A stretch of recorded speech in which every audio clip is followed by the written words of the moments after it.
Igihe kimwe umukobwa muto amashuri yaramunaniye, amashuri asanzwe. Umuryango we ufata umwanzuro wo kumujyana mu ishuri ry'umuziki kubera ko byibuzeho yarawukundaga. Muri iryo shuri yigishwaga kuririmba n'umwarimu utarajenjekaga na gato. Igihe cyarageze umwarimu ategeka umunyeshuri ko agomba kwitoza buri munsi, kandi akitoza indirimbo imwe gusa kugeza igihe azamuhindurira uwo mukoro yaramuhaye wo kujya akora buri munsi. Amezi yaragiye arisunika, umunyeshuri yubahiriza ayo mategeko, cyane ko nta kundi yari kubigenza muri ibyo bihe. Yitabiraga buri munsi akitoza indirimbo imwe gusa, ubundi agataha. Nyuma y'igihe ariko umunyeshuri yaje kurambirwa, acika intege, aribwira ati ibi ndimo ni ibiki? Ni gute nitabira buri munsi nkiga indirimbo imwe yonyine? Umukobwa byamutesheje umutwe, afata umwanzuro wo kubivamo, ajya kwishakira uburyo yabyaza umusaruro indi mpano yiyumvagamo yo gukina filime. Ubuzima bwarakomeje, imyaka irashira, indi irataha muri filime, ariko ntiyahita afatisha neza. Umunsi umwe ari nimugoroba, yanyuze ahantu asanga hari amarushanwa yo kuririmba. Yibuka ko nawe yakuze afite iyo mpano, kandi ko yagerageje kwitoza ariko ntibigende neza. Yigira inama yo kwitabira ayo marushanwa. Ubwo yari agezweho, yuriye urubyiniro, aririmba ya ndirimbo imwe yahoraga yitoza igihe kinini. Akisoza yakomewe amashyi, ndetse abakemuramo akabanzura ko ari we utsinze irushanwa, kandi ko agiye gufashwa mu rugendo rw'ubuhanzi bwe. Nyuma yo gutoranywa rero nk'uwatsinze irushanwa, uwari ukuriye iryo rushanwa yaramwegera aramubwira ati, mukobwa muto, biratangaje uburyo uvuga ko ari bwo bwa mbere ugeze ku rubyiniro ariko ukabasha kuririmba kuri uru rwego. Ndashaka kumenya uwagutoje kuririmba gutya, akaba ari ugukurikirana by'umwihariko, tukamuha ibisabaga byose. Nguko uko umukobwa yasanze yasubiye mu maboko ya wa mutoza utajenjeka na gatoya, wa wundi yahunze. Uwo mukobwa yaje kuvamo umuririmbyi ukomeye, ndetse kubwo gutera imbere mu muziki n'umwuga wa filime uramusekera. Atangira kwitwara neza, aramenyekana, aratunganirwa. Uwo mukobwa rero nta wundi, niwe waje kuvamo icyamamare, Mihoko Kuno aka Fubuki Kojishi. Uyu ni umuyapani ukomeye cyane mu ruhando rw'abanyamuziki Ubuyapani bwagize. Yavutse ku itariki 18 Ugushyingo mu mwaka w'1980. Yabaye ikirangirire mu ruhando rwa muzika mu Buyapani ndetse no muri filime.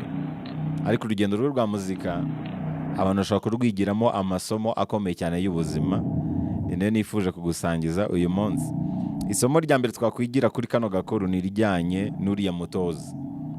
Muri buri kimwe cyose wakenera kugeraho muri ubu buzima, ukeneye umutoza kandi utajenjeka. Twabonye ko mu bantu 5 ugomba kuba ufite nk'inshuti mu buzima, cyangwa se abantu 5 ugomba kuba ufite mu buzima, nubwo bataba ari inshuti, ariko abantu 5 ugomba kuba bafite. Umuntu wa mbere ni umuntu ugufasha kugumana ubuzima buzira umuze. Ashaka kuba umujyanama wawe, cyangwa se ugufasha mu myitozo ngororamubiri. Uwa kabiri ukeneye mu buzima ni umuntu ukubwiza ukuri, kabone nubwo kwaba kuryana mu matwi. Uriya muntu ukubwiza ukuri uramukeneye muri buno buzima. Hanyuma uwa gatatu ni umuntu ukuba hafi, birumvikana. Wa wundi witabaza igihe cyose ukeneye ubufasha, wa wundi utuma wiyumva neza, ugutega amatwi. Cyane ko burya umuntu ubabaye nta bundi bufasha bakeneye uretse gutegwa amatwi. Uwo muntu rero uba umukeneye. Hanyuma umuntu wa 4 ukeneye mu buzima ni umuntu ugusubizamo imbaraga, wa wundi ukwizereramo, cyagiye abandi bose baguca intege wakazi kubonamo. Uwa 5 rero ni umutoza. Umutoza kenshi aza mu gihe uri gushaka ukabya inzozi zawe. Ukeneye umutoza utajenjeka, kandi ukamwumvira ukanamwubaha, kubera ko nyine ni umutoza wawe. Uretse ko umutoza ashobora kuba ibyo byose navuze haruguru. Ushobora kugira umutoza umwe ugufasha muri ibyo bintu byose navuze haruguru. utuma ugumana ubuzima buzira umuze, ukubwiza ukuri, ukwizereramo, ugutega amatwi, akanakubera umutoza icyarimwe. Umutoza rero aba azi ibyo utazi, wirinda gukuza urutugu ngo rusumbe ijosi kugira ngo muvomemo ibishoboka byose byagufasha gukabya inzozi. Irindi somo riri muri aka gakuru ni irijyanye no kwitoza ikintu kimwe.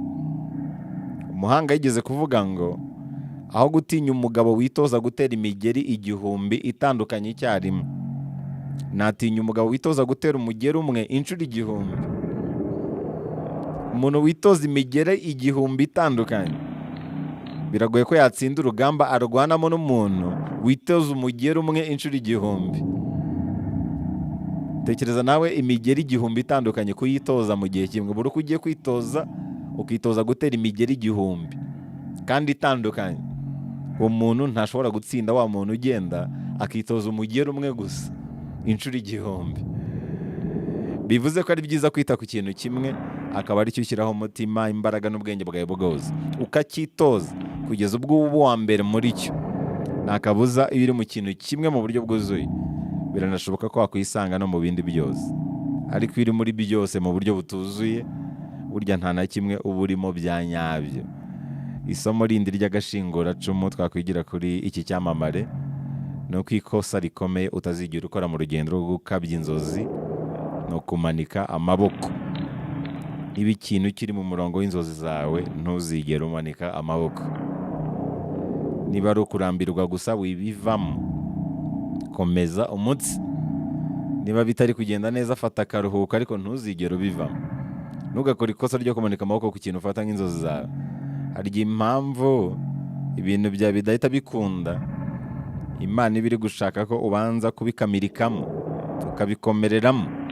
Rimwe na rimwe nutangira urugendo rukuganisha mu bintu bijyanye n'inzozi zawe, uzabona ko hari igihe usangamo imvune. Hari igihe rwose uzabigerageza ukabona ntibisa bikunda, hakabonekamo ibigeragezo, hakabonekamo urucantege rwinshi. Impamvu bidahita bikunda rero ni uko ibyo bintu ni ibyawe koko. Ni n'ikimenyetso cya mbere kigaragaza ko ibyo bintu urimo ari ibyawe. Kuba bidahise bikunda ni ikimenyetso kigaragaza ko ibyo bintu ari ibyawe. Ni uko Imana iba ishaka ko ubanza gukamirika, gukomera kugira ngo uzabashe kubirambamo. Iteka ryose hari igihe umanika amaboko rero byari bigiye gukunda, hari n'igihe ikigeragezo gitumye umanika amaboko cyari kuba ari icya nyuma ngo bibe impamo. Iyo Sekibi atangiye kubona ukoze imitwe y'intoki ku nzozi zawe, ahita azana ibicantege byinshi. Biha amahirwe ya kabiri rero ntawamenya. Hari igihe cyawe cyo gusubizwa kiba cyegereje. Upfa kuba uhamanya n'umutimanama wawe ko ibyo bintu urimo ari inzozi zawe koko. Niba ariko bimeze, kora icyo utekereza ko ari icyanya cyo muri buri munsi, ibindi ubiharire igihe kizageraho kibisobanure.